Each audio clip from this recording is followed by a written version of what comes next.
क्या रहा है चर्चा में, तो पहले उस पर चर्चा में क्यों, जैसे 2-3 घटनाक्रम। एक तो जो अभी कानून पारित किया गया है भारत सरकार द्वारा, ट्रांसजेंडर व्यक्ति अधिकारों का संरक्षण कानून, मोस्ट इंपॉर्टेंट है, दिखना ही दिखना है, डबल टिक कर लो। अधिकारों का संरक्षण कानून 2019, इसको ट्रांसजेंडर के वेलफेयर से कोरिलेट करके, है ना, लास्ट में अब सवाल जवाब लास्ट में, है ना, जैसे ट्रांसजेंडर पर्संस जो एक्ट पारित किया गया है सरकार प्रोटेक्शन ऑफ राइट्स वाला, उससे क्या ट्रांसजेंडर कम्युनिटी को लाभ मिलेगा या उनके लिए कितना सहायक है, नहीं है ना। चलिए, दूसरा, अभी सरकार ने नेशनल काउंसिल और ट्रांसजेंडर पर्सन इसका गठन किया है। ट्रांसजेंडर पर्सन, ये दोनों न्यूज में रही है। इसके बाद इस एक्ट के पारित होने के बाद जितने किन्नर समाज के लोग हैं, ट्रांसजेंडर कम्युनिटी ने इस एक्ट का देश भर में विरोध किया है ना। चलिए बातें बंद, अब पढ़ाई कर लेते हैं। इंपॉर्टेंट टॉपिक है, देखो ये सब टॉपिक को नेग्लेक्ट मत करना। ये सब ऐसे टॉपिक है, एक बार पढ़ लोगे डायरेक्ट वहां से सवाल आते हैं, है ना, तो यहाँ बहुत ज्यादा एनालिसिस की जरूरत नहीं है। चलिए, तो दो न्यूज में काफी है। इसका पहले तो ट्रांसजेंडर व्यक्ति अधिकारों का संरक्षण कानून क्या है, इसके प्रावधान क्या है, किस सीमा तक ट्रांसजेंडर के हितों का संरक्षण करेंगे। दूसरा, भारत सरकार द्वारा 2023 में national council for transgender person का गठन किया गया है, काफी रहा न्यूज में। ये जो कानून है, कानून को लेकर हालिया पारित कानून, ये कानून की बात हो रही है। कानून को लेकर, कानून के विरोध में ट्रांसजेंडर कम्युनिटी का देशव्यापी विरोध, ट्रांसजेंडर समुदाय का देश भर में व्यापक विरोध। आखिर ऐसी क्या कमियां हैं इस बिल के प्रावधानों में, ऐसी क्या कमियां हैं जिसको लेकर ट्रांसजेंडर कम्युनिटी इसका विरोध कर रहे हैं, है ना। आइए, जो लोग जुड़े हैं सभी, सोनम, साक्षी, राधे, विकास, सबका स्वागत है। स्टार्ट करते हैं। तो ये सब काफी चर्चा में रहा है, लिख देता हूं। बीवीआई अति संवेदनशील वर्ग में हर 2 साल से गैस में नंबर 1 दे रहा हूं, नहीं पूछ रहा है। यूपीएससी की आदत है एक, जो चीजें बहुत ज्यादा चर्चा में रहती है कई बार उससे सवाल ही नहीं पूछता है। जब वो मामला ठंडे बस्ते में चला जाता है, जब आपको लगता है आना ही आना है यूपीएससी, जब सारे कोचिंग वाले, सारे टीचर कहते रहते हैं यहां से सवाल ड्यू है, आएगा, नहीं पूछता। साल 2 साल 3 साल बीत जाने के बाद जब मामला ठंडे बस्ते में चला गया तो निकाल करके फिर प्रश्न रख देता है। ये भी यूपीएससी एक तो करंट बेस्ड भी पूछता है बहुत अधिक, लेकिन एक टेंडेंसी ये भी है ना। तो जो मामला आपको लगता हो कि 2-3 साल पहले बहुत सुर्खियों में था और वहां से अब तक सवाल नहीं बना है, तो आप तैयार रखेंगे वहां से। जैसे एनएचपी, नेशनल हेल्थ पॉलिसी 2017 जब से लागू हुआ है तब से अब तक नहीं पूछा है, तो मामला जो है ठंडे बस्ते में है, तो कभी भी वहां से सवाल बना सकता है। एनईपी ज्वलंत मुद्दा था, 2020 में इंप्लीमेंट हुआ और सवाल बना दिया गया, है ना। तो दोनों ही तरीका है यूपीएससी का, एक तो बिल्कुल करंट से रिलेटेड और दूसरा कई बार करंट की घटना जब शांत हो जाती है तब प्रश्न बनता है। चलिए स्टार्ट करते हैं, एक स्ट्रक्चर बनाते हैं, उसी पर जितने पॉसिबल डायमेंशन है सबको समेटने की कोशिश करते हैं। ट्रांसजेंडर, आप इसको ऐसे ही लिखें तो ज्यादा अच्छा है, ट्रांसजेंडर ही लिखे तो। पहले तो जेंडर का अर्थ आपको पढ़ा चुका हूं, लेकिन संक्षेप में उसकी चर्चा। जेंडर का 2 प्रकार, एक सिस जेंडर और दूसरा ट्रांस जेंडर। सिस और ट्रांस क्या है? LGBTQ+ इसका आशय।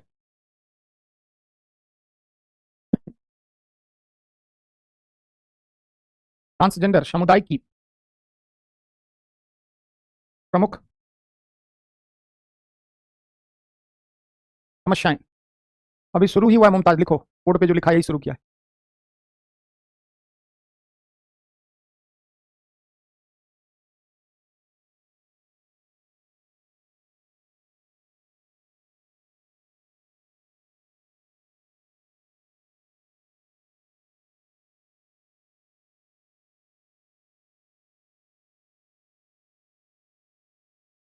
ये सब ऐसे मुद्दे हैं जिसको एक बार पढ़कर रख दो, है ना, बस कभी एक आधा बार रिवीजन कर लिया और डायरेक्ट क्वेश्चन फ्रेम हो जाते हैं यहाँ से, है ना। तो कोई भी टॉपिक को नेग्लेक्ट मत करना बच्चों, एक एक नंबर के लिए फाइट है ना। तो किसी को भी ऐसा मत सोचना कि सबसे महत्वपूर्ण यही है, ये बेकार है।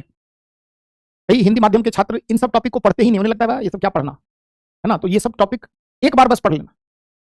3rd नंबर पे लिखा है LGBTQ+, अभी बताएंगे क्या है, लिख लो तुम भी यही LGBTQ, लिख लो प्रिया पांडे, अभी चर्चा करेंगे। ट्रांसजेंडर समुदाय हुआ, फटाफट, इतना धीरे, हाँ चलिए।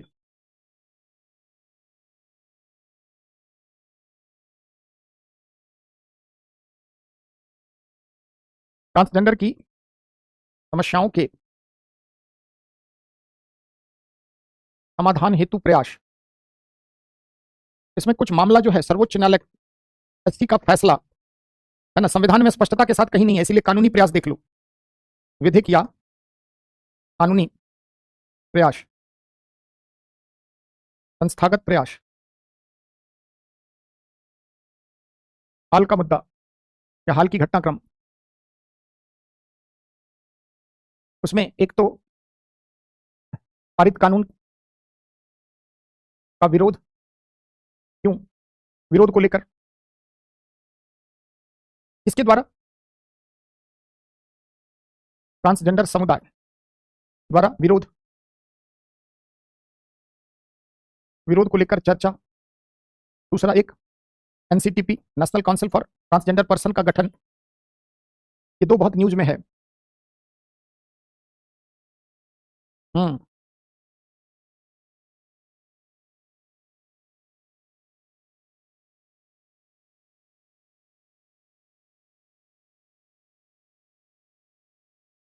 चलिए, तो जेंडर, पहले जेंडर का अर्थ आप समझ लीजिए। जेंडर का आशय याद करिए, आपको जब पढ़ा रहा था विमेन, तो वहां पर सेक्स और जेंडर में अंतर बताया था, याद है? सेक्स, लिंग और जेंडर। जेंडर की हिंदी कुछ नहीं होती, आप जेंडर ही लिखें, लिंग लिखेंगे तो फिर गलती हो जाएगी। सेक्स क्या है? यह एक बायोलॉजिकल डिफरेंशिएशन को बताता है, इसमें मेल और फीमेल के मध्य बायोलॉजिकल और फिजिकल डिफरेंस को बताता है। यानी अगर हम सेक्स की बात करें तो यह महिला तथा पुरुष के मध्य एक शारीरिक व जीव विज्ञानी अंतर को बताता है। यह नेचुरल है, यह प्रकृति द्वारा निर्मित, मतलब बनाई गई है, प्रकृति द्वारा बनाया गया। और जेंडर की जब हम बात करते हैं तो क्या कहते थे? जेंडर क्या है कि कोई भी समाज या संस्कृति महिला और पुरुष के मध्य सामाजिक जीवन में, सांस्कृतिक जीवन में जो अंतर करता है ना, चाहे श्रम का बंटवारा को लेकर, है ना, महिला और पुरुष के मध्य अंतर किस आधार पर, चाहे वह सामाजिक पहचान और प्रतिष्ठा को लेकर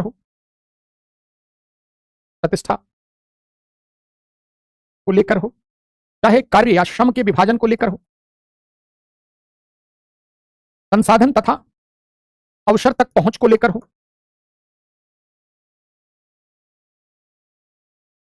यानी जेंडर जो है वह एक सोशल कंस्ट्रक्ट रियलिटी है। जेंडर क्या है? एक समाज द्वारा निर्धारित विभेद है, अंतर है। किसके किसके मध्य? मेल और फीमेल के मध्य समाज द्वारा निर्धारित अंतर, है ना। तो बस संक्षेप में, तो जेंडर क्या है? जेंडर की जड़ कहां है? सामाजिक और सांस्कृतिक संरचना में।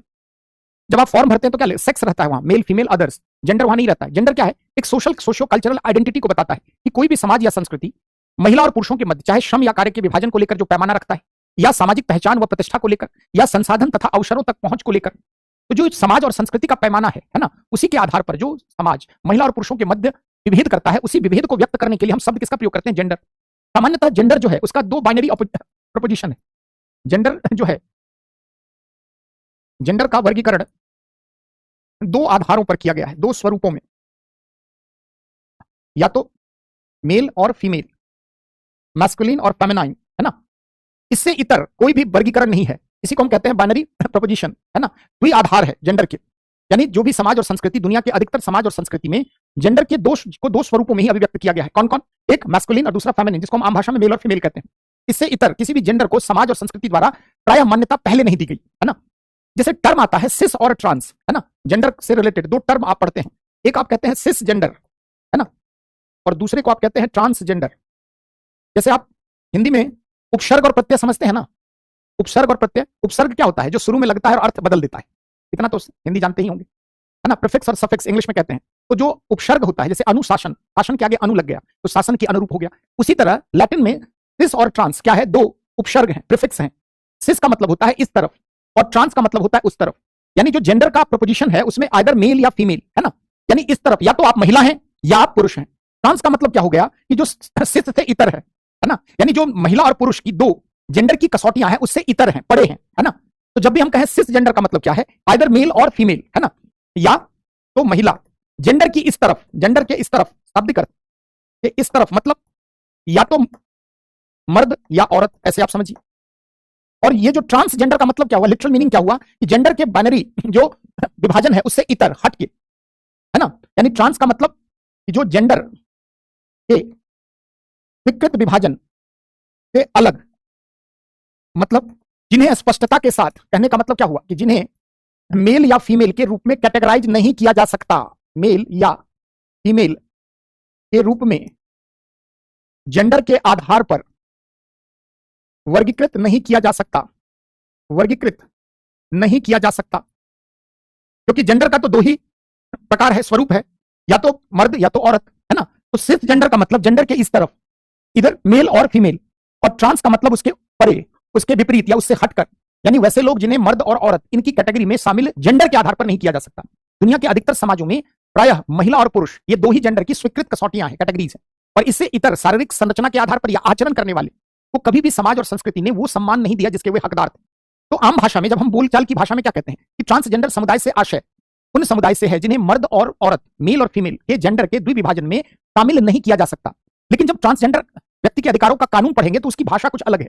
वो क्या कहता है कि ट्रांसजेंडर पर्सन वो है जिनका जन्म के समय प्रदत्त किया गया जेंडर से इतर व्यवहार है।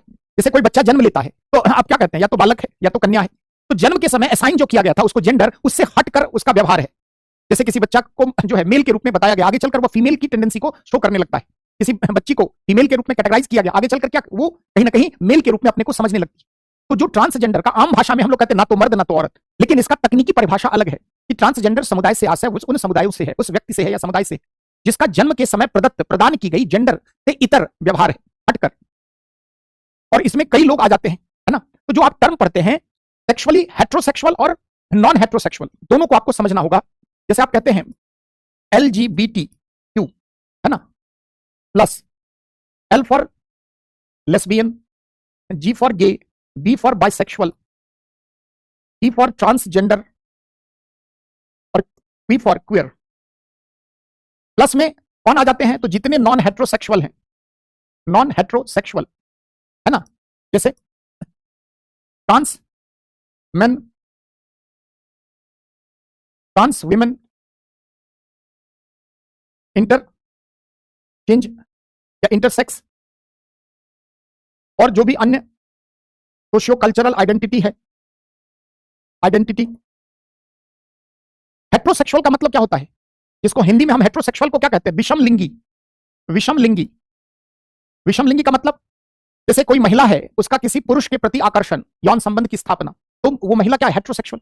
कोई पुरुष है, उसका महिला की तरफ इंक्लिनेशन है, अट्रैक्शन है, सेक्सुअल डिजायर है, तो उसको आप क्या कहते हैं, हेट्रोसेक्सुअल। नॉन हेट्रो, पुरुष होते भी उसका महिला की तरफ अट्रैक्शन नहीं है, महिला होते भी उसका पुरुष की तरफ अट्रैक्शन नहीं है। तो जितने नॉन हेट्रो है उसमें ट्रांस मैन है, ट्रांस वुमेन है, इंटरसेक्स है ना। और सोशियो कल्चरल आइडेंटिटी, सामाजिक सांस्कृतिक पहचान जो असाइन की गई, जैसे आम भाषा में हम लोग हिजड़ा बोलते हैं शब्द, है ना, जोक्ता, अरबनी, कई अलग अलग नाम है, इन्नर, ये क्या है, सोशियो कल्चरल आइडेंटिटी असाइन की गई इनके साथ।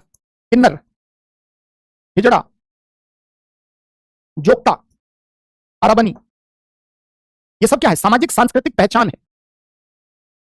है ना। LGBTQ, L फॉर लेस्बियनिज्म, यानी महिला महिला के मध्य संबंध, यौन संबंध। गे का मतलब पुरुष पुरुष के मध्य, पुरुष पुरुष के मध्य शारीरिक या भावनात्मक आकर्षण, यौन संबंध, कुछ भी आप कह सकते हैं, शारीरिक एवं भावनात्मक संबंध, आकर्षण। बाइसेक्सुअल, आइदर मेल और फीमेल, या तो पुरुष या महिला के साथ यौन संबंध।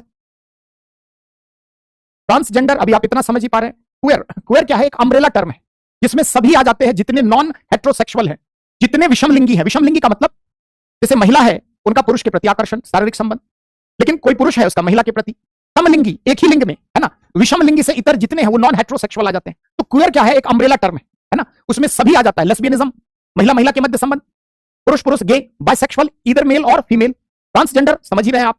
क्वेयर क्या है, अम्ब्रेला टर्म है ना। जैसे हम जब कहते हैं यह क्या है, जितने नॉन हेट्रोसेक्सुअल हैं तभी इसमें शामिल हैं, तभी इसमें। अब ये सब बहस आप सुनते हैं, स्पष्टता नहीं, समझ नहीं पाते, है ना। तो हम इसको क्या कह सकते हैं, गैर विषमलिंगी, विषमलिंगियों का समूह। सभी के लिए टर्म हम क्या कहते हैं, क्वेयर। समझे बच्चा, कोई दिक्कत। तो इसमें क्वेयर में सब आ जाएंगे, है ना, चाहे लेस्बियन हो, गे हो, बाइसेक्सुअल हो, ट्रांसजेंडर हो, ट्रांस विमेन हो, ट्रांस मेन हो,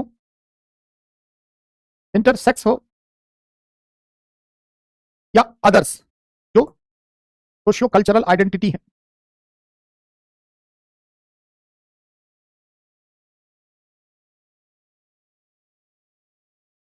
है ना? तो बार बार आप किताबों में पढ़ते हैं हेट्रोसेक्सुअल, नॉन हेट्रोसेक्सुअल, है ना? हम एक सामान्य व्यक्ति क्या होता है? विषमलिंगी होता है ना? हाँ, कई बार हम स्ट्रेट लिखते हैं इसको, है ना? हेट्रोसेक्सुअल को ही हम क्या लिखते हैं? स्ट्रेट। जैसे आप लोग सेक्सुअल ओरिएंटेशन में कई जगह शादी विवाह वगैरह .com वगैरह पे तो लोग क्या लिखते हैं? स्ट्रेट। स्ट्रेट का मतलब ही क्या हो गया? हेट्रोसेक्सुअल। कहने का मतलब यौन संबंध यदि पुरुष है तो महिला के साथ, और यदि महिला है तो पुरुष के साथ यौन संबंध की प्राथमिकता।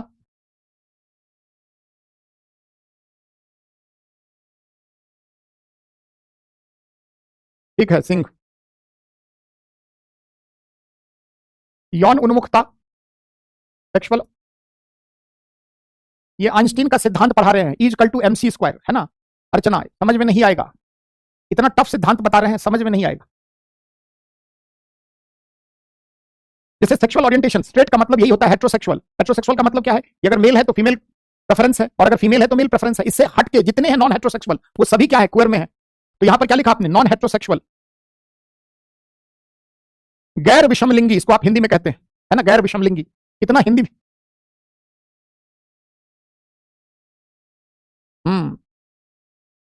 ट्रांसमैन वही हुआ, ट्रांसमैन का भी मतलब वही हो गया, गे।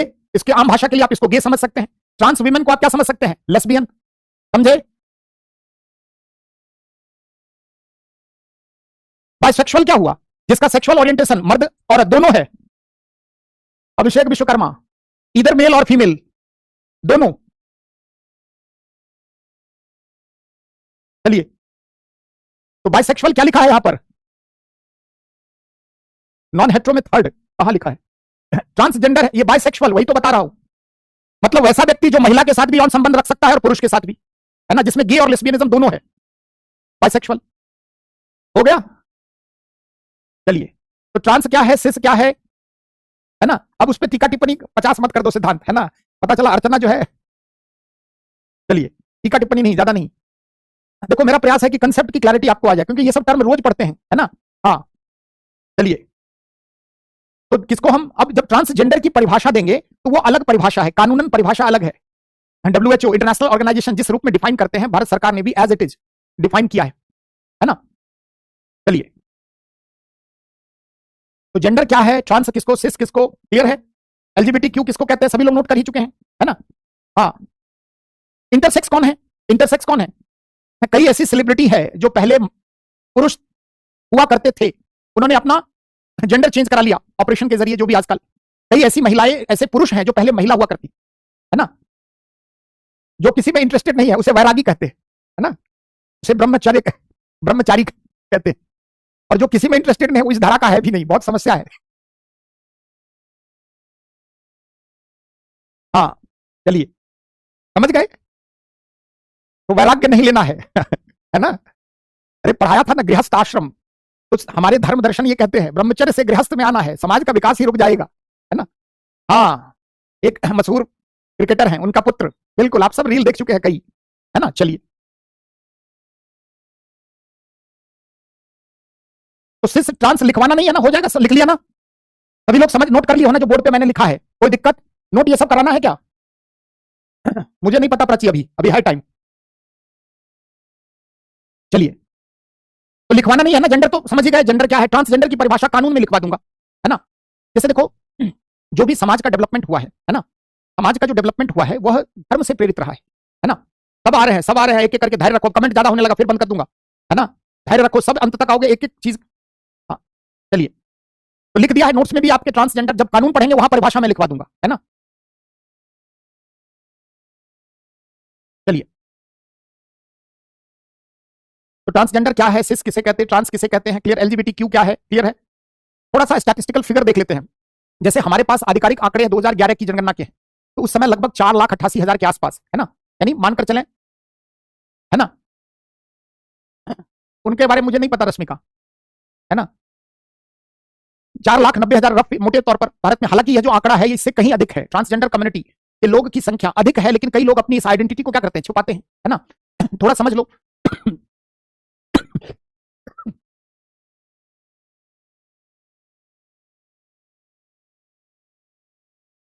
जैसे 3% कहां से अमन, दुनिया में जो भी समाज का डेवलपमेंट हुआ है वो धर्म से प्रेरित रहा है, और धर्म ने हमेशा ही दो जेंडर की बात की है कि स्त्री और पुरुष के मिलन से संतान की उत्पत्ति होती है। तो अधिकांश दुनिया के धर्म ने जेंडर के इन दो स्वरूपों को ही स्वीकार किया है, और इससे इतर व्यवहार करने वाले को सामाजिक कलंक के रूप में देखा गया है। यद्यपि ट्रांसजेंडर कम्युनिटी का इतिहास बहुत प्राचीन है। इतिहास के विभिन्न युगों में ऐसे कई दृष्टांत हैं, उदाहरण हैं, जो उस जमाने में ट्रांसजेंडर कम्युनिटी को रिप्रेजेंट करते थे। तो भारत में अगर ट्रांसजेंडर कम्युनिटी की आबादी देखें तो इसकी आबादी लगभग 4,90,000 के आसपास है, रफ फिगर में, राउंड फिगर में। 2011 की जनगणना के अनुसार भारत में ट्रांसजेंडर की पॉपुलेशन 4,88,000, है ना, के आसपास है। अगर राज्यवार देखें तो सर्वाधिक उत्तर प्रदेश में है, फिर आंध्र प्रदेश, और फिर महाराष्ट्र में, है ना। चलते हैं सीधे समस्याओं पर लैंड करते हैं, है ना। आइए, क्या क्या समस्याएं हैं बताइए कमेंट करके। ट्रांसजेंडर समुदाय की समस्याएं, समुदाय की प्रमुख समस्याएं। सबसे बड़ी समस्या क्या है, सामाजिक कलंक के रूप में इन्हें समझा जाना। सामाजिक बहिष्करण, अलगाव, समाज द्वारा स्वीकार्यता का अभाव, सामाजिक बहिष्करण, शिक्षा, स्वास्थ्य, जीवन की मूलभूत दशाओं से वंचना, जीवन निर्वाह हेतु भिक्षाटन, भिक्षावृत्ति पर निर्भरता। आपको अधिकतर दिख जाएगा ट्रैफिक लाइट पे, रेलवे स्टेशन पे, ट्रेनों में, बसों में, हर जगह। तो ये जो कम्युनिटी है अगर आप देखें तो समाज के द्वारा, सही बात है, इन्हें हे दृष्टि से देखा जाता है, इन्हें कलंक के रूप में देखा जाता है। जबकि जो ट्रांसजेंडर कम्युनिटी है वास्तव में हमारे समाज के हर युग में उपेक्षित रहे हैं, कहीं ना कहीं इन्हें समाज में स्वीकारा ही नहीं गया, शामिल है, बिल्कुल सामाजिक बहिष्करण या अलगाव। जीवन निर्वाह के लिए ये कई गलत कार्यों में संलिप्त हैं। सर्वाधिक ड्रग एडिक्शन के मामले से यह समुदाय जो है युक्त है, यानी लगभग 90% से अधिक ट्रांसजेंडर कम्युनिटी जो है उनमें मादक द्रव्य व्यसन है। यौन संक्रमण के सर्वाधिक मामले ट्रांसजेंडर कम्युनिटी में है ना। और भी बहुत सारी समस्याएं इनके साथ है ना। जैसे कहीं भी इनको आप किसी भी सोसाइटी में ट्रांसजेंडर कम्युनिटी अकोमोडेट नहीं कर पाते, उनको मकान नहीं दिया जाता, शिक्षा के लिए स्कूल से वंचना है। हाँ, परिवार के लोग भी इनके प्रति उपेक्षा का भाव। जिस परिवार में ऐसा बच्चा अगर कोई जन्म लेता है तो परिवार वाले क्या करते हैं, कुछ परिवार वाले हैं छुपा के रखते हैं, लेकिन एक ना एक दिन उसकी सच्चाई दुनिया के सामने आती है, तो कहीं ना कहीं ट्रांसजेंडर कम्युनिटी द्वारा उसे ले जाया जाता है। तो ये सोशल एक्सक्लूजन, बिल्कुल डिस्क्रिमिनेशन से सर्वाधिक पीड़ित है ना। और इनकी समस्याएं क्या है, इनके लिए कोई भी अब तक आरक्षण जैसी व्यवस्था इनके लिए नहीं की गई, जबकि समाज का एक बड़ा तबका है जो जीवन निर्वाह के लिए बहुत सारी समस्याओं से जूझ रहा है ना। तो ट्रांसजेंडर, तो पहला सामाजिक बहिष्करण या अलगाव, जीवन निर्वाह का संकट,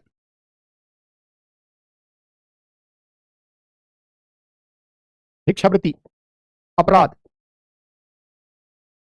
वेश्यावृत्ति में संलग्न, शामिल, मादक द्रव्य व्यसन सर्वाधिक पीड़ित या प्रभावित समुदाय, HIV एड्स या यौन संक्रमण से अत्यधिक समुदाय, घर परिवार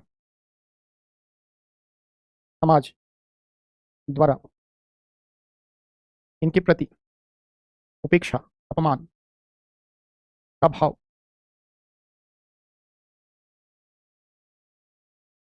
बस करो भाई, इतना लिखोगे, समझ गया, समस्या बता दी, आप सब सभी विद्वान हैं, सबको पता है। हाँ, सरकार का असंवेदनशील बिहेवियर कर रही है सरकार। सरकार की खिंचाई बुराई ज्यादा मत करना।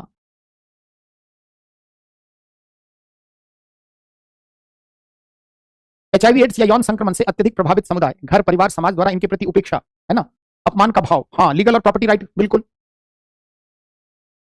शिक्षा के अवसरों से वंचितता, वंचितता, नागरिक होने के बावजूद नागरिकों को प्राप्त कई राजनीतिक विधिक अधिकारों से वंचना,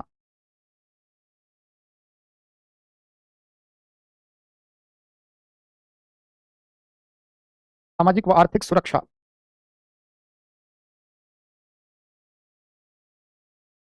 पुलिस द्वारा सर्वाधिक प्रताड़ित समुदायों में शामिल।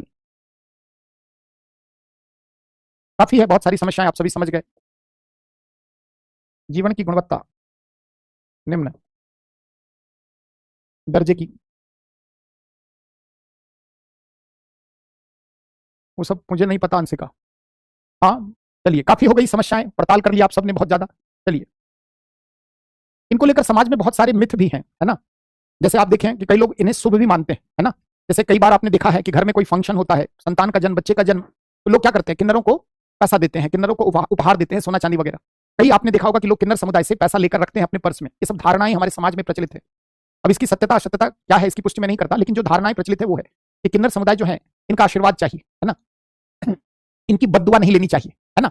हाँ, तो कई बार ये सब धारणाएं क्यों बनाई गई, देखो हर समाज के स्तर पर जो भी प्रथा परंपरा बनती है उसका कुछ ना कुछ निहितार्थ होता है कि ऐसे ही इनके प्रति जो है सामाजिक कलंक की धारणा है, उपेक्षा है, तो चलो इसी बहाने कहीं ना कहीं इनका भी जीवन निर्वाह हो जाए, है ना। नहीं, वोटिंग राइट है, बिल्कुल है अतुल अग्रहारी, हाँ वोटिंग राइट है, बिल्कुल है। 1994 से ही निर्वाचन आयोग ने, जो निर्वाचन आयोग द्वारा जो कार्ड होता है इलेक्शन कमीशन वोटर आईडी, उसमें 1994 से ही, है ना। चलिए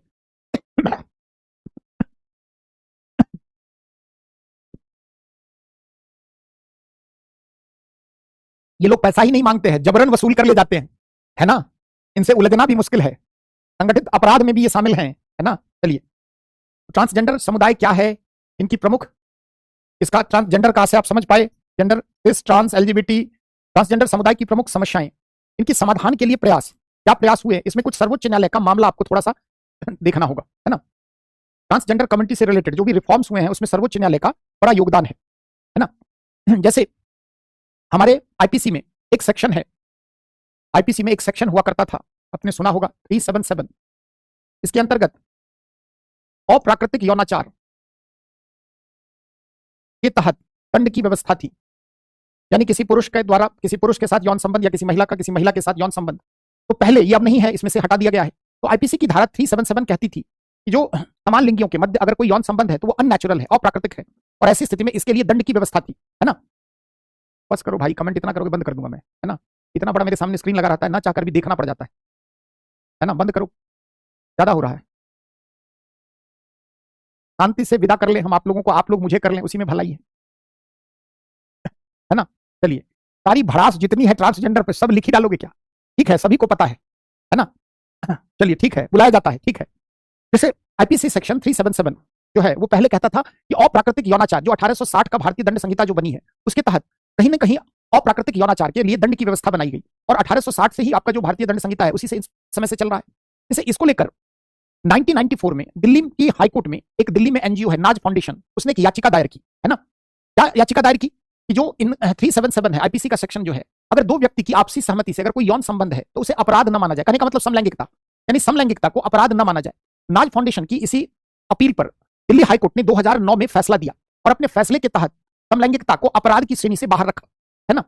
यानी अगर दो वयस्क व्यक्ति आपसी सहमति से अगर इस प्रकार का संबंध स्थापित करते हैं तो ये अपराध की श्रेणी में नहीं होगा, है ना। तो थोड़ा सा पूरा घटनाक्रम को समझ लीजिए, आपके काम की चीज है ना। कई लोगों को पता भी होगा, कई लोगों को नहीं पता होगा। तो जो नाज फाउंडेशन है ये एक एनजीओ है, गैर सरकारी संगठन है, जो यौन संक्रमण के उपचार, यौन संक्रमण के रोकथाम के लिए कार्य करता है, रोकथाम हेतु प्रयास करता है। इसने दिल्ली हाईकोर्ट में एक रिट दायर की, याचिका दायर की कि आईपीसी सेक्शन 377 के अंतर्गत जो समलैंगिकता है तो अपराध की श्रेणी से बाहर किया जाए, बाहर किया जाए। कहने का मतलब कि अगर दो वयस्क, दो एडल्ट हैं और आपसी सहमति से अगर इस प्रकार का संबंध स्थापित करते हैं तो इसे अपराध न माना जाए, और कानून की भाषा में अगर कानून किसी चीज को अपराध घोषित करती है तो उसके लिए दंड की व्यवस्था होती है। अब दिल्ली हाईकोर्ट ने 2009 के अपने फैसले में, है ना, क्या कहा कि समलैंगिकता को अपराध की श्रेणी से बाहर कर दिया, समलैंगिकता को अपराध की श्रेणी से बाहर। इसका मतलब क्या हुआ कि इसके लिए दंड की व्यवस्था नहीं, इसके लिए दंड की व्यवस्था नहीं। अब देखिए ये मामला कहां पहुंचता है, सुप्रीम कोर्ट में, है ना। आप सभी इतने पढ़े लिखे हैं, आपको पॉलिटी पूरा पढ़ाया गया है। सुप्रीम कोर्ट क्या करता है? कानून का निर्वचन करता है। जो हमारा कानून कहता है कहीं ना कहीं उसके अनुरूप सुप्रीम कोर्ट भी बताता है, जो संविधान कानून जो भी। तो जो सर्वोच्च न्यायालय में यह मामला पहुंचता है तो सर्वोच्च न्यायालय अपने फैसले में पूर्व की स्थिति को बहाल कर देता है ना। यानी सर्वोच्च न्यायालय सुप्रीम कोर्ट अपने फैसले द्वारा दिल्ली हाईकोर्ट के निर्णय को पलटते हुए पूर्व की स्थिति बहाल की गई। मतलब जैसे पहले था, बहाल करने का निर्णय दिया गया। कहने का मतलब कि आईपीसी सेक्शन, भारतीय दंड संहिता की धारा 377 के अंतर्गत समलैंगिकता क्या है? अपराध है तो रहेगा। समलैंगिकता अपराध के रूप में मान्य रहेगा, अर्थात इसके लिए दंड की व्यवस्था भी होगी। अर्थात इसके लिए दंड की व्यवस्था होगी, जो पूर्व का कानून था, है ना। तो सर्वोच्च न्यायालय ने क्या किया अपने निर्णय में?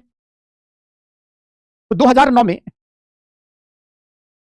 जो फैसला आया था उसको अब देखिए, यहीं पर सर्वोच्च न्यायालय ने अपने निर्णय में, आदेश में यह भी कहा कि अगर बदलते परिवेश के अनुरूप अगर लग रहा है कि इस प्रकार की प्रवृत्ति को भी समाज द्वारा स्वीकार किया जाए, तो जो विधि निर्माण की सर्वोच्च संस्था है संसद, वो क्या कर सकती है? जो भी कानून है आईपीसी सेक्शन 377 में संशोधित कर सकती है। जैसे मान लीजिए ग्लोबलाइजेशन के दौर में इस तरह की घटनाएं जो है, जब पूरी दुनिया के मध्य संपर्क बढ़ा है, तो बहुत सारी अच्छाइयां, बहुत सारी समस्याएं, बहुत सारी कमियां भी देखी जा रही हैं। तो सर्वोच्च न्यायालय ने अपने वर्डिक्ट में कहा, है ना, कि जो बदलते परिवेश, समाज बदल रहा है, लोगों की सोच, मनोवृत्ति, व्यवहार का तरीका क्या है वो बदल रहा है। ऐसी स्थिति में क्या करना चाहिए? बदलते परिवेश के अनुरूप अगर लगता है कि समलैंगिकता को अपराध की कैटेगरी से बाहर किया जाए, तो इसके लिए कौन स्वतंत्र है? संसद संप्रभु है, और वो क्या कर सकती है? कहीं ना कहीं इस प्रकार के मामले में संज्ञान ले सकती है। अब एक फैसला नब्बे जौहर बनाम भारत संघ का आता है, और वह फैसला बड़ा ही ड्रास्टिक है ना। इस फैसले में क्या कहा गया कि अगर दो व्यक्ति आपसी रजामंदी से ऐसा कोई भी संबंध स्थापित करते हैं तो इसे अपराध नहीं माना जाएगा। यानी आईपीसी सेक्शन 377 के अंतर्गत जो अपराध वाली बात थी उसको हटा दिया गया, है ना। देखिए आगे चलकर सर्वोच्च न्यायालय द्वारा नब्बे जौहर बनाम भारत संघ, यह इंपॉर्टेंट है फैसला मामले में दो वयस्कों के आपसी सहमति द्वारा समलैंगिक संबंध को अपराध की श्रेणी से बाहर किया गया। कहने का मतलब कि अगर दो वयस्क हैं, है ना, अगर वो आपसी सहमति से, है ना, अगर ऐसा कोई कार्य करते हैं, तो ये जो फैसला है 2017 का बड़ा ही लैंडमार्क वर्डिक्ट है, जिसके बाद आईपीसी सेक्शन, ध्यान रखना, पूरा आईपीसी सेक्शन 377 को नहीं हटा दिया गया, उसमें जो समलैंगिकता संबंधित अप्राकृतिक यौनाचार का पार्ट था और उसके लिए जो दंड की व्यवस्था थी उसको हटा दिया गया। ऐसा नहीं लिख देना कि धारा 377 ही खत्म कर दी गई, है ना। अब देखो एक फेमस मामला है 2014 का नालसा, है ना, और यहां से ट्रांसजेंडर कम्युनिटी का भाग्य परिवर्तन होता है ना। तो ये मामला थोड़ा वो है, संवेदनशील है, इस पर थोड़ा सा, है ना, पहले आप इसको नोट कर लीजिए, फिर मैं समझाता हूं। तो यहां तक अगर चाहे तो नोट कर सकते हैं, कई जगह इन सब की चर्चा पॉलिटी में भी हुई होगी, सोसाइटी में भी हुई होगी, लेकिन जब बात चली है तो आपको जानना पड़ेगा। लिखिए लिखिए, ट्रांसजेंडर समुदाय से संबंधित, ट्रांसजेंडर समुदाय से संबंधित सबसे प्रमुख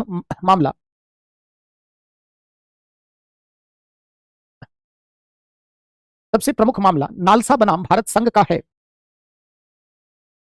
नालसा तो समझते ही होंगे, राष्ट्रीय विधिक सेवा प्राधिकरण, national legal service authority. NALSA बनाम भारत संघ,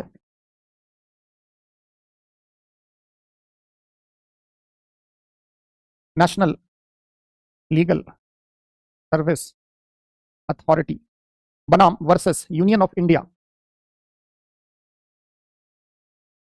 इसको हिंदी में कहते हैं राष्ट्रीय विधिक सेवा प्राधिकरण।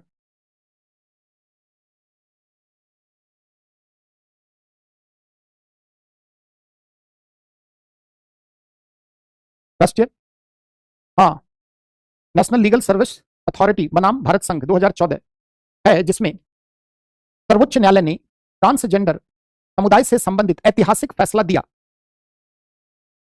जो निम्न है। ऐतिहासिक फैसला दिया जो निम्न है। इससे जो पहला फैसला है वो क्या है कि ट्रांसजेंडर समुदाय को जेंडर के बाइनरी जो कैटेगराइजेशन है उसमें शामिल नहीं किया जाता था। तो जेंडर आप कहीं भी फॉर्म भरते हैं, कहीं भी कोई प्रॉपर्टी खरीदते हैं, कहीं भी कोई कार्य करते हैं, हर जगह जेंडर में पहले क्या था? मेल और फीमेल। तो पहली बार सर्वोच्च न्यायालय ने ट्रांसजेंडर कम्युनिटी को थर्ड जेंडर के रूप में आधिकारिक मान्यता प्रदान की कि ये जो है तृतीय जेंडर के रूप में जाने जाएंगे, है ना। दूसरा, एक बहुत शानदार बात इन्होंने कही कि जैसे सभी नागरिकों को मौलिक अधिकार है, तो नागरिकों को जो मौलिक अधिकार है वही मौलिक अधिकार इनके लिए भी है, ये भी नागरिक हैं, परंतु नागरिक होने के बावजूद इनकी पहचान नहीं है, तो इनको थर्ड जेंडर के रूप में इनको आइडेंटिटी दिया जाए। दूसरा, जो ये पिछड़े समुदाय हैं, इनके लिए सरकार को आरक्षण की व्यवस्था बनानी चाहिए, जैसे अन्य पिछड़े वर्गों के लिए जैसे आरक्षण की व्यवस्था है, तो ट्रांसजेंडर समुदाय को भी अन्य पिछड़े वर्ग का दर्जा देते हुए इनके लिए आरक्षण की व्यवस्था बहाल की जाए। और एक और जो महत्वपूर्ण बात कही कि इन्हें अपने अनुरूप अपने जेंडर के निर्धारण का स्वतंत्रता होगा, सेल्फ डिटर्मिनेशन। जैसे एग्जाम्पल से आप समझिए, आप फॉर्म भरते हैं, जेंडर में मेल और फीमेल आप टिक करते हैं, उसके लिए कोई सत्यापन के लिए प्रूफ लगाते हैं क्या कि आप मेल हैं या फीमेल हैं, इसके लिए कोई आप डॉक्यूमेंट अटैच करते हैं क्या? नहीं करते हैं ना। तो ये तो फंडामेंटल राइट है ना हमारा। तो जो थर्ड जेंडर है, इनको अपने लिंग के जेंडर के निर्धारण सेल्फ डिक्लेरेशन का राइट होगा। बहुत बड़ी बात सर्वोच्च न्यायालय ने कही, इसी पर सारा फसाद अभी आप आगे कानून से जोड़कर समझ लेंगे। यानी ये अपने अनुरूप अपने जेंडर का निर्धारण स्वयं कर सकते हैं, जैसे हम लोग करते हैं। तो मेल और फीमेल के सत्यापन के लिए कोई भी आप आधिकारिक दस्तावेज नहीं देते हैं, है ना। जैसे डेट ऑफ बर्थ के लिए आप 10th की सर्टिफिकेट या मार्कशीट लगाते हैं, है ना। उसी प्रकार हम अपने जेंडर के लिए क्लैरिफिकेशन के लिए कोई भी ऑथेंटिक डॉक्यूमेंट अटैच करते हैं? कहीं भी नहीं करते हैं।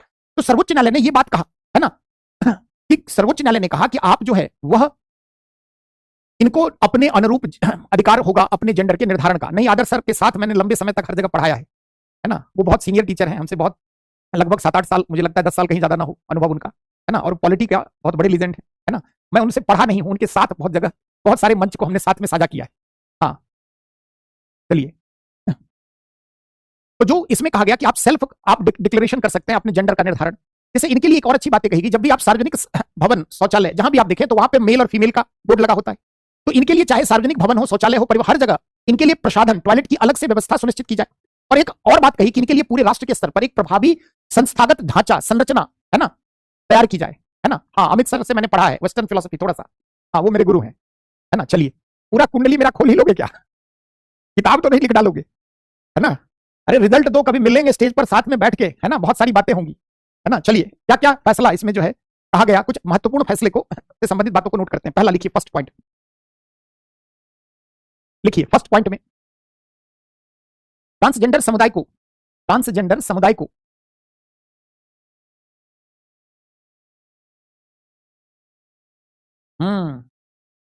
लिखिए, ट्रांसजेंडर समुदाय को,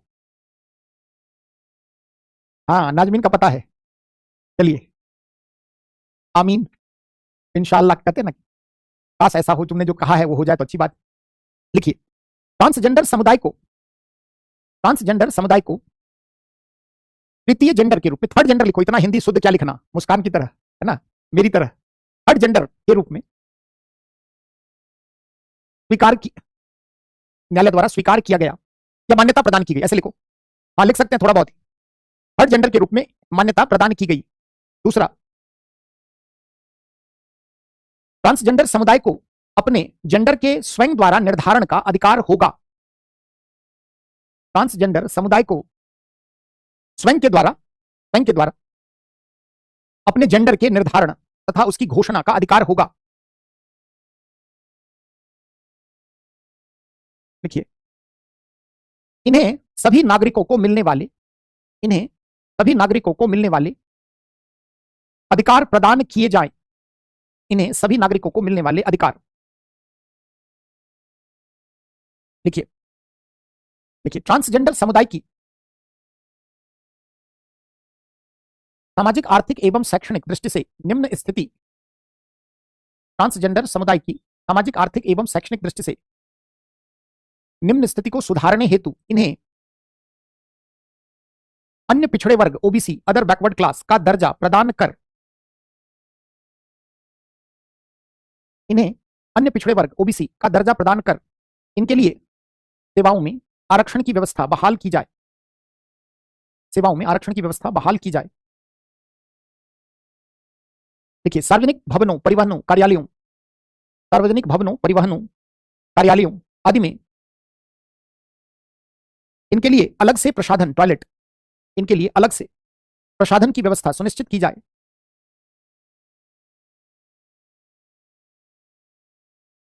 ट्रांसजेंडर समुदाय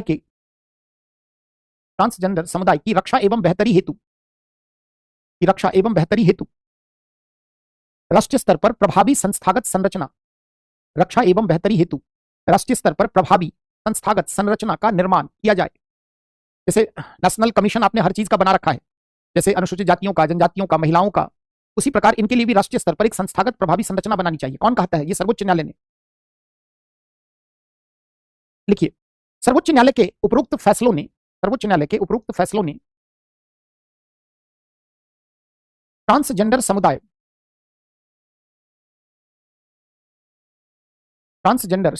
के अधिकारों के संरक्षण हेतु न सिर्फ दिशा निर्देश प्रदान किए बल्कि भारत सरकार को इसके अनुपालन में कानून बनाए जाने की आवश्यकता को भी जन्म दिया। और इसी का परिणाम आपका ट्रांसजेंडर कम्युनिटी के वेलफेयर के लिए थोड़ा देर आया, है ना। तो ये नालसा का मामला बहुत इंपॉर्टेंट है, पॉलिटी में भी शायद सर ने पढ़ाया हो, मे भी, है ना, लेकिन इंटर डिसिप्लिनरी है ना कई जगह। चलते हैं थोड़ा विधिक प्रयास में एक आधा अभी हालिया कानून देख लीजिए। कानून डबल टिक पूछना है ना। तो कानूनी प्रयास, सारे फसाद की जड़ यही से है, कानूनी या विधिक प्रयास। अब देखिए भारत सरकार ने क्या किया, इसके लिए कानून बनाया। जैसे कोविड के दौर में ही प्रारंभ प्रयास हो गया था, 2019-20 में ही। एक त्रिची सिवा है ना, डीएमके के सांसद, उन्होंने प्राइवेट मेंबर्स के रूप में प्राइवेट बिल जो है संसद में इंट्रोड्यूस किया। आप सभी जानते हैं प्राइवेट, हालांकि सरकार ने उस पर कोई विशेष ध्यान नहीं दिया, ये बिल लैप्स कर गया। फिर 2019 के चुनाव के कारण 2020 में इस कानून को कहीं ना कहीं एक्सेप्ट किया गया सरकार के द्वारा और नया कानून बनाया गया। क्या कानून का नाम है? ट्रांसजेंडर व्यक्ति अधिकारों का संरक्षण कानून।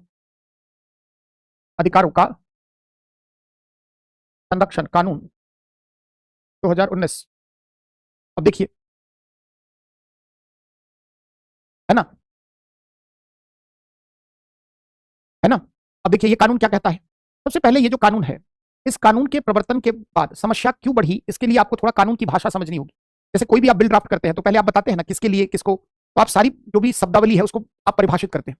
सरकार ने इस कानून के अंतर्गत ट्रांसजेंडर की परिभाषा दी है और उस परिभाषा को लेकर विवाद हो गया, है ना। सरकार ने क्या कहा कि ट्रांसजेंडर व्यक्ति से आशय उस व्यक्ति से है जिसकी जन्म के समय प्रदान की गई जेंडर से इतर जिसका व्यवहार है। अब देखो ये जो परिभाषा है, ये ट्रांसजेंडर कम्युनिटी को यह पसंद नहीं है, यह परिभाषा, है ना। कहीं ना कहीं इस प्रकार के आचरण को लेकर एक नेगेटिव परसेप्शन है। ये जो परिभाषा है, यह कहीं ना कहीं ट्रांसजेंडर समुदाय को लगता है कि ये जो परिभाषा है यह उनके अपमान के लिए है। इसे इस कानून के अंतर्गत कहा गया कि जो भी ट्रांसजेंडर का, देखो सरकार, दोनों तर्क को आपको समझना है। सरकार के क्या तर्क है, समस्या क्या आई। सरकार ने क्या कहा कि जैसे मान लीजिए ट्रांसजेंडर कम्युनिटी का वेलफेयर करना है, इनके लिए कोई भी कार्यक्रम अगर इंप्लीमेंट करना है तो पहले आप आइडेंटिफाई तो करेंगे ना कि कौन ट्रांसजेंडर है या नहीं है। कई लोग ऐसे भी हो सकते हैं जो थर्ड जेंडर के रूप में अपने को घोषित कर दे आरक्षण का लाभ लेने। तो सरकार ऐसा नहीं है कि ट्रांसजेंडर कम्युनिटी के प्रति भेदभाव कर रही है। इस बिल का एक प्रावधान यह है कि जो ट्रांसजेंडर कम्युनिटी है, समुदाय या व्यक्ति जो है, उसकी पहचान पूरा एक प्रक्रिया के तहत होगी। सबसे पहले उसको डीएम के समक्ष आवेदन करना होगा। डीएम के पास आवेदन के बाद उसकी चिकित्सीय अधिकारी द्वारा जांच होगी और उसे सत्यापित किया जाएगा कि वह ट्रांसजेंडर है या नहीं है। अब देखिए सरकार की ये जो प्रक्रिया है, यह नालसा में दिए गए फैसले के विपरीत है। सर्वोच्च न्यायालय ने क्या कहा था? सर्वोच्च न्यायालय ने क्या कहा कि अपने अनुरूप इन्हें अपने जेंडर के निर्धारण का अधिकार होगा, जो इनका फंडामेंटल राइट है। लेकिन सरकार को चूंकि शासन का संचालन करना है, तो आप लाभार्थी की पहचान तो करेंगे ना कि कौन जरूरतमंद है। तो ट्रांसजेंडर कौन है या नहीं है, एक समस्या यह भी तो हो सकती है कि अगर आप अपने अनुरूप घोषित कर सकते हैं, तो जैसे आप अपने अनुरूप अपनी आय कमा रहे हैं लाखों, कुछ भी आप दिखा देते हैं, है ना। कई लोग हैं जो अपनी आय, वास्तविक आय बताते ही नहीं। कई छोटे छोटे रेडी वाले जो है ना, छोले कुलचे तमाम छोटे मोटे, वो करोड़ों का टर्नओवर कर जाते हैं, लेकिन सरकार के संज्ञान में नहीं आता है। तो चूंकि सरकार पूरा एक शासन संचालन से संबंधित एक बृहद प्रक्रिया बनाएगी, तो सबसे पहली उसकी शर्त क्या है कि लाभार्थी की पहचान की जाए। तो ट्रांसजेंडर कम्युनिटी कौन है, नहीं है, इसका आइडेंटिफिकेशन उस प्रोसीजर का, उस प्रक्रिया का एक आवश्यक शर्त है। अब देखिए सरकार को लगा कि कोई व्यक्ति ओबीसी का लाभ लेने के लिए अगर सेल्फ जेंडर डिक्लेरेशन होने लगेगा थर्ड जेंडर का, तो हर कोई व्यक्ति क्या कहेगा, मैं थर्ड जेंडर का हूं। इसको प्रूफ करने के लिए कोई सबूत तो है नहीं। तो सरकार के तर्क अपनी जगह सही है, आपको डिफेंड करना है। इनकी जो आपत्तियां हैं उसमें सरकार का क्या, सरकार ने इस बिल में, कानून में क्या बनाया कि इनको जाकर डीएम के पास आवेदन करना होगा और इनकी चिकित्सा जो सीएमओ द्वारा, जो भी चिकित्सा पदाधिकारी द्वारा छानबीन होगी और उसके बाद इनको प्रमाण पत्र दिया जाएगा। अब इसको लेकर सबसे ज्यादा आलोचना। अब आप सरकार का भी पक्ष समझ गए और इनके पक्ष भी। ये जितने ट्रांसजेंडर कम्युनिटी के लोग हैं उनको लगता है कि आम जनता के साथ जो हो रहा है उससे इतर हमारे लिए अन्याय है, कि हमें जो है प्रमाण कहीं ना कहीं अपनी शारीरिक छानबीन कराना, ये व्यक्ति की गरिमा संबंधित मौलिक अधिकारों का हनन है कि कोई व्यक्ति के जेंडर का निर्धारण जांच के पश्चात हो, है ना। तो उनकी भी राय अपनी जगह सही है, सरकार के भी तर्क अपनी जगह सही है। ऐसा नहीं कि सरकार उनके लिए भेदभाव करना चाहती। अब देखिए इस बिल के तहत क्या कहा गया कि जो ट्रांसजेंडर व्यक्ति के विरुद्ध कोई भी भेदभाव जो भी है, इनका हंसी उड़ाना, मजाक किया जाना, इनके प्रति कोई भी सार्वजनिक सेवा प्रदान न किया जाना, वो जो है कहीं ना कहीं कोई भी भेदभाव पर गतिविधि के लिए दंड की व्यवस्था होगी। यानी इनके लिए जो दंड की व्यवस्था है उसमें रखा गया कि अधिकतम 2 वर्ष तक के दंड का प्रावधान होगा। अब यहां भी समस्या है, ट्रांसजेंडर समुदाय से संबंधित कोई भी आपराधिक घटना होती है, कोई भी मामला आता है, तो उसके लिए सजा अधिकतम कितने साल की होगी? 2 साल। अगर मान लीजिए ट्रांसजेंडर कम्युनिटी का अगर यौन शोषण होता है, वैसी स्थिति में अधिकतम सजा कितनी है जी? 2 वर्ष। अब आप सोचिए, हमारे यहां सिंपल से सिंपल बलात्कार के मामले में 7 वर्ष से कम की सजा ही नहीं है। ये ट्रांसजेंडर कम्युनिटी कह रहे हैं कि ये तो हमारे विरुद्ध भेदभाव है कि अधिकतम सजा 2 साल क्यों है, जबकि अपराध की गंभीरता के अनुरूप सामान्य व्यक्ति के लिए सजा का निर्धारण है जैसी सजा अपराध के गंभीरता के अकॉर्डिंग। समझ रहे हो ना जी, या खाली सुन रहे हो? है ना, जितनी बातें समझा रहा हूं समझ रहे हो ना, थोड़ा टेक्निकल बातें हैं। तो जो अपराध की गंभीरता, गंभीरता का मतलब कोई मर्डर किया तो उसके लिए लाइफ इंप्रिजनमेंट है, कोई जो है चोरी कर लिया तो उसके लिए 6 माह की जेल है, कोई जो है किसी पर हमला कर दिया उसके लिए अलग सजा है। तो जैसा अपराध की गंभीरता है उसके अनुरूप सजा का प्रावधान, ये हमारा देश नहीं दुनिया का पूरा जुडिशियरी सिस्टम है, ऐसे ही चलता है। ये लोग क्या कह रहे हैं कि अगर 2 साल तक की अधिकतम सजा का प्रावधान, ये तर्कसंगत नहीं है। दूसरा, सरकार द्वारा जो कानून बनाया गया उसमें संरक्षण है ना, की बात की गई है। इनके लिए कोई भी आरक्षण जैसी व्यवस्था, जैसा ओबीसी का दर्जा और आरक्षण की बात कही गई थी, कुछ नहीं है। सरकार ने इस कानून के तहत इनके लिए national council for transgender person के गठन की हामी भरी है। इनके लिए ट्रांसजेंडर पोर्टल बनाया जाएगा, जो खाना पूर्ति संबंधी जो भी प्रयास हैं सब हैं, और इस प्रयास को लेकर जो है इन ट्रांसजेंडर समुदाय की आपत्तियां हैं, तो दोनों को अलग अलग लिखेंगे, कानून का प्रावधान, इसके विरुद्ध क्या आपत्तियां हैं। चलिए, तो पहला बिल का प्रावधान मोटे तौर पर की हाइलाइट्स जो है बस वही मैं लिखवा रहा हूं, लिखिए। पहला पॉइंट लिखिए, निम्न प्रावधान है, लिखिए। कानून के मुताबिक ट्रांसजेंडर, हाँ हम यही चाहते हैं अंशिका, बिल्कुल लिखिए। कानून के अनुसार ट्रांसजेंडर व्यक्ति से आशय, ट्रांसजेंडर व्यक्ति से आशय वैसे व्यक्ति से है, वैसे व्यक्ति से है जिन्हें जन्म के समय प्रदान की गई, जिनमें जन्म के समय प्रदान की गई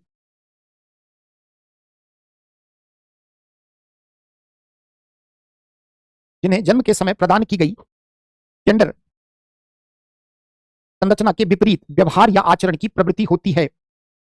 जेंडर संरचना के विपरीत व्यवहार या आचरण की प्रवृत्ति होती है।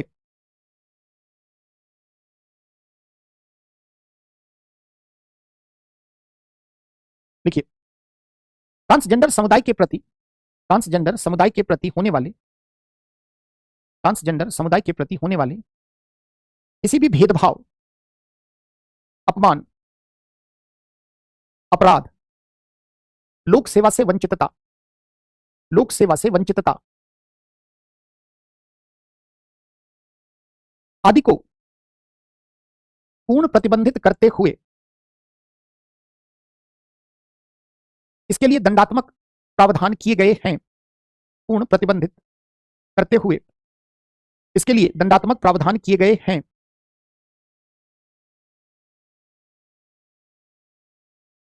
इसी में लिख लीजिए, ट्रांसजेंडर समुदाय के प्रति यौन दुर्व्यवहार, अपराध आदि की स्थिति में 6 माह से अधिकतम 2 वर्ष तक की सजा का प्रावधान किया गया है। 6 माह से अधिकतम 2 वर्ष तक की सजा का प्रावधान किया गया है।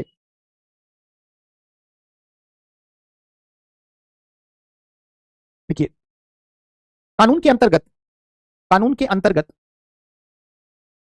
उनकी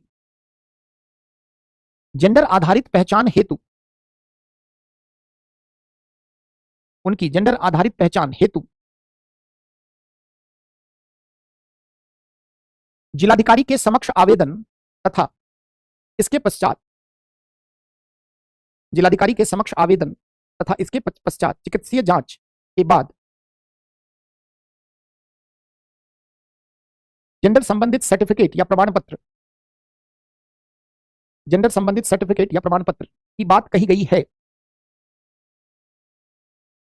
देखिए, राष्ट्रीय स्तर पर ट्रांसजेंडर समुदाय के, राष्ट्रीय स्तर पर ट्रांसजेंडर समुदाय के अधिकारों के संरक्षण, विकास व सशक्तिकरण हेतु, अधिकारों के संरक्षण, विकास व सशक्तिकरण हेतु national council for transgender person, national council for transgender person की स्थापना का विचार प्रस्तावित है, जो हो गया है उस समय कानून में विचार रखा गया है, ऐसे लिख सकते हैं।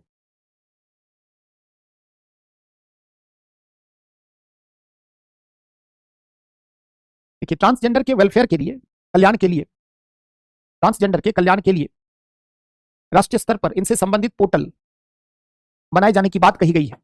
अब ये सब तो बात कही गई है, कानून के विरुद्ध आपत्तियां क्या है वो आपके लिए इंपॉर्टेंट है। पारित कानून के विरुद्ध, कानून का नाम लिख लेना, वही कानून, ट्रांसजेंडर व्यक्ति अधिकारों का संरक्षण,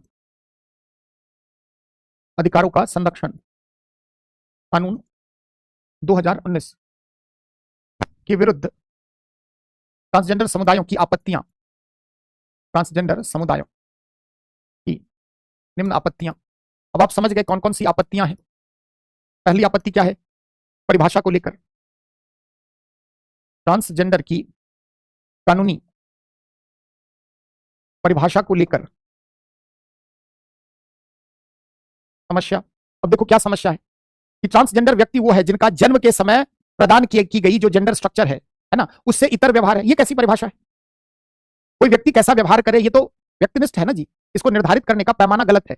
परिभाषा जो है और व्यापक होनी चाहिए, है ना। हालांकि उस परिभाषा को सुधारने के लिए उसमें उपाय भी किए गए हैं, है ना। उसमें बताया गया है कौन कौन, तो जो आपने लिखा है शुरू में उन सब का जिक्र है ना। लिखिए दूसरा, जब कुछ नहीं मिले ना मसाला लिखने को, तो एक लाइन ये लिख दिया करो, बहुत अच्छा पढ़ाते हैं आप, याद आओगे। मिस यू सर, बहुत अच्छा पढ़ा रहे हैं, बहुत समझ में आ रहा है ना। ये 5-6 शिक्षक भी फूल के, है ना, खुश हो जाएगा। चलिए, ट्रांसजेंडर की कानूनी परिभाषा को लेकर समस्या। दूसरा लिखिए, सर्वोच्च न्यायालय के द्वारा दिए गए स्वयं द्वारा जेंडर के निर्धारण संबंधित फैसले का उल्लंघन, है ना। जाइए डीएम के पास आवेदन करिए, है ना, है ना। जाइए डीएम के पास आवेदन करिए। जितना बार आप सेक्स चेंज कराएंगे उतनी बार आवेदन और उतनी बार प्रमाण पत्र, है ना। पहले पुरुष थे, महिला बन गए, अब जाइए डीएम के पास सर्टिफिकेट। महिला बनने के बाद लगा ठीक नहीं है, फिर दोबारा, है ना। तो सर्वोच्च न्यायालय के द्वारा दिए गए स्वयं द्वारा जेंडर के निर्धारण संबंधित फैसले का उल्लंघन। तीसरा पॉइंट लिखिए, लिखिए, ट्रांसजेंडर समुदाय को ओबीसी का दर्जा प्रदान करने तथा इनके लिए आरक्षण जैसी व्यवस्था का कानून में जिक्र नहीं।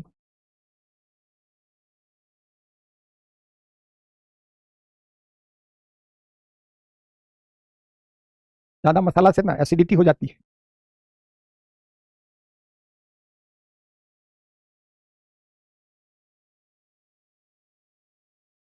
जैसे ये लोग क्या कह रहे हैं, बहुत सही बात है कि भैया, है ना, तुम तो सर्वोच्च न्यायालय के फैसले का ही सम्मान नहीं किए, है ना।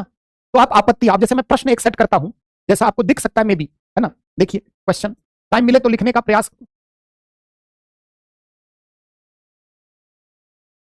ट्रांसजेंडर समुदायों की समस्याओं के आलोक में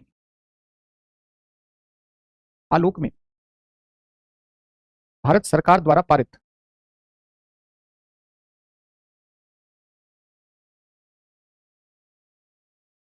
ट्रांसजेंडर व्यक्ति अधिकारों का संरक्षण कानून 2019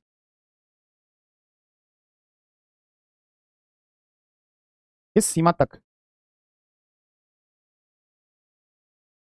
प्रभावी सिद्ध हुआ है। कानून को लेकर ट्रांसजेंडर समुदायों की आपत्तियों का औचित्य स्पष्ट करें। सबसे क्लिष्ट भाषा पूरे चारों पेपर जीएस में एक ही जगह है ना। हाँ, भीख मांगने पर भी, हाँ, संगठित भिक्षावृत्ति पर भी कानून में रोक लगाया गया, बिल्कुल। अरे बहुत सारे प्रोविजन है। हाँ, ऑर्गेनाइज्ड जो बेगरी है उस पर रोक लगाया गया है ना। जैसे जबरन ये लोग नहीं वसूलते हैं, जैसे सार्वजनिक परिवहन ट्रेन वेन में भी इनके द्वारा भिक्षा मांगना गैर कानूनी है, और नया कानून ने संगठित भिक्षावृत्ति पर रोक लगा दी है। जैसे झुंड में चलते हैं ऑर्गेनाइज्ड, है ना, भिक्षा कम जबरन वसूलते हैं, है ना, उस पर ऑर्गेनाइज्ड, उस पर लिखा है रोक। क्लियर है? तो ये पूरा का पूरा ट्रांसजेंडर कम्युनिटी से। अब इससे संबंधित एक आधा कार्यक्रम आपके उसमें है, जैसे स्माइल कार्यक्रम इनके लिए है, गरिमा गृह है, तो वो सब कार्यक्रम थोड़ा बहुत देख लेना। अब एक जो है नेशनल काउंसिल फॉर ट्रांसजेंडर, है ना, नेशनल काउंसिल फॉर ट्रांसजेंडर, संक्षेप में इसकी चर्चा कर देता हूं। National council for transgender persons, NCT short form में, 2023 से ऑपरेशनल है, कार्यरत। इसका चेयरमैन कौन होगा? जो आपका सामाजिक न्याय एवं अधिकारिता मंत्रालय के मंत्री हैं, केंद्रीय मंत्री।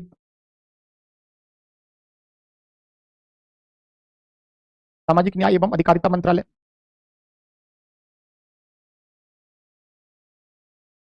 वाइस चेयरमैन जो राज्य मंत्री होंगे वही, है ना, तो वाइस चेयरमैन में वो आ जाएंगे। बस तेजी से देख लो, जो राज्य मंत्री हैं सेम। इसमें आप देखें 10 मेंबर, इसके 10 मेंबर्स होंगे ज्वाइंट सेक्रेटरी लेवल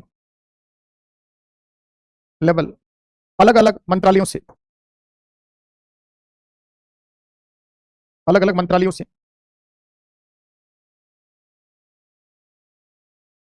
है ना। ट्रांसजेंडर के बाद क्या लिखा है, कहां कोमल, किस जगह?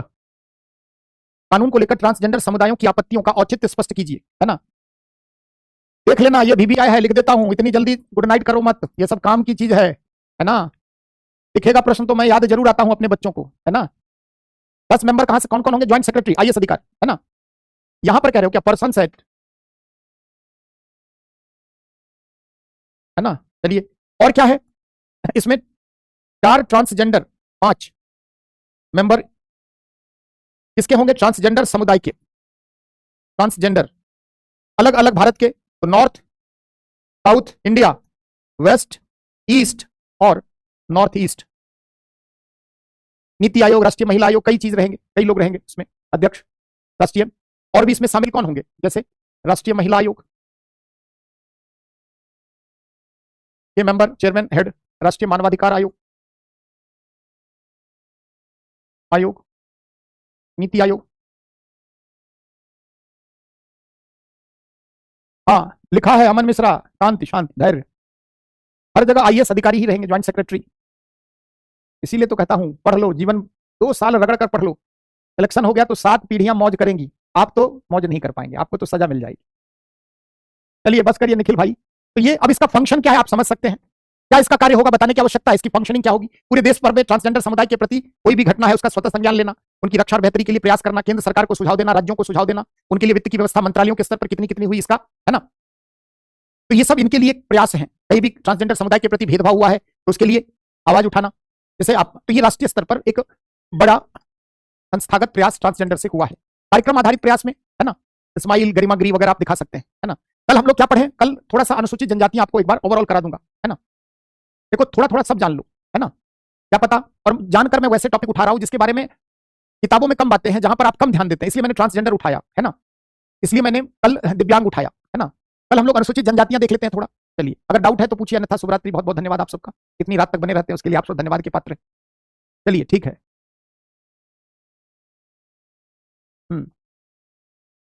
कल बताया तो अनुसूचित जनजातियां पढ़ लेना, है ना, शेड्यूल ट्राइब्स पढ़कर आना है।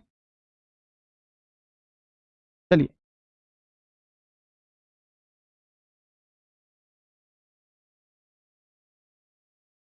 आज अतुल तुम्हें लगा नहीं, इतने दिनों से क्या लग रहा था?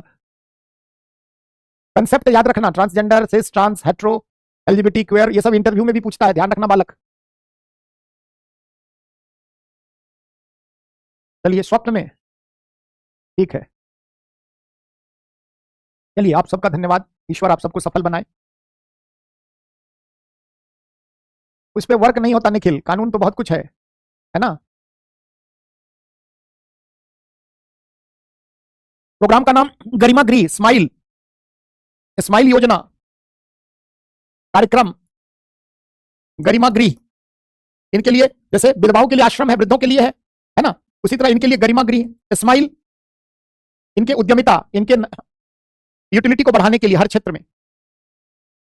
प्योर किनशिप, उससे संबंधित रिश्तेदार नातेदार जो भी लोग जुड़े हैं। हाँ, जैसे पहले जब सोशियोलॉजी में किनशिप पढ़ते थे तो रक्त और गोद लेने के आधार पर, रक्त, विवाह और गोद लेने, 3 होता था किनशिप में। आजकल क्या है, एलजीबीटीक्यू, ये सब क्या है, बढ़ गया है दायरा, तो किनशिप का दायरा क्या हो गया, बढ़ गया, मॉडर्न कंसेप्ट है प्योर किनशिप। संजय सिंह, पहले किनशिप में सोशियोलॉजी में आप क्या पढ़ते थे, वैवाहिक संबंध और रक्त, प्राइमरी, बाद में एडॉप्शन के लिए गोद वाले भी जुड़ गए। अब क्या है, क्यूअर कम्युनिटी, उनके इर्द गिर्द जो लोग ये सब है उसमें जुड़ गया। बस करो भूमिका, आकाश सामाजिक प्राणी है हमारा, है ना। आकाश पटेल हमारा जो है वो सामाजिक प्राणी है, हर बात को गलत नहीं लेना है। चलिए लास्ट क्लास में स्वामी जी, अभी नहीं, पूरी टिप्स दूंगा। चलिए बहुत बहुत धन्यवाद, थैंक यू वेरी मच, शुभ रात्रि, bye bye, good night, take care. चलिए ठीक है, न्यू ऑप्शनल बैच अभी चल ही रहा है, 3 ही 4 यूनिट तो हुआ है, रोटेशन में चलता है, जहां से शुरू करोगे वहीं आ जाओगे। तो जो ऑप्शनल बैच है अभी उसमें मुश्किल से 25-26 क्लासेस 30 के आसपास हुई है, रोटेशन में फिर आ जाता है। नया बैच तो फिर जाएगा आगे, अभी है 3-4 महीने। चलिए गुड नाइट, शुभ रात्रि।